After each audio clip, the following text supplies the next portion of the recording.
Hey, good day, my dear people. Good to see you again. Hope all is well with you. And welcome back to our journey. We took some time last week to explain why God's salvation for each of us requires not just one, but two blessings or two great divine operations. If we're to enter heaven at last, we must be born again. It's an unforgettable crisis point in our lives, crossing that line from death to life and from darkness to light, from the captivity of sin to freedom in Christ. And then at a later point, if we're faithfully walking in newness of life and in obedience to God, we can and indeed must experience the purification of our hearts and deliverance from the root of our inherited sin or depravity. Paul told the Thessalonians that it was the will of God, I'm quoting him, to establish their hearts unblameable in holiness before God. That's chapter 3, verses 12 and 13.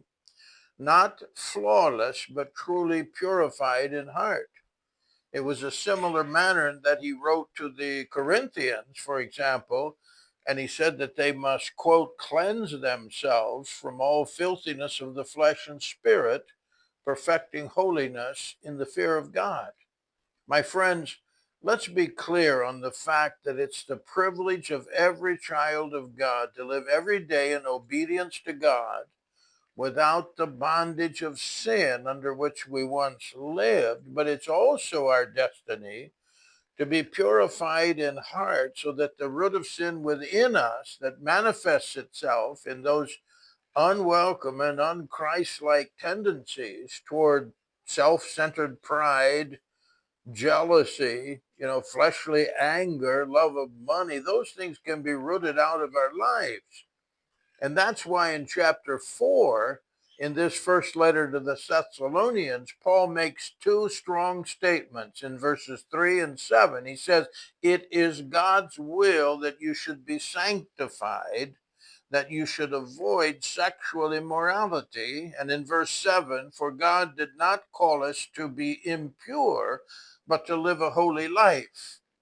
It's obvious that the Thessalonians in their former lives were especially plagued by the sexual immorality of their surrounding society. So Paul is saying that God can not only take them out of that kind of life, as he certainly had, but that he can also deliver them from the root of lustfulness lying within them that has the capacity to draw them back into their former enslaved life.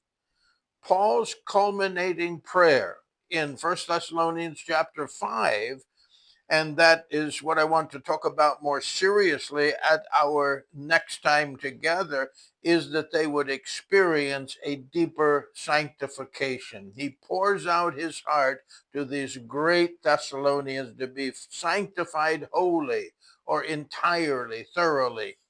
We're going to talk about that next time. Hey, God bless you and pray you have a great day there.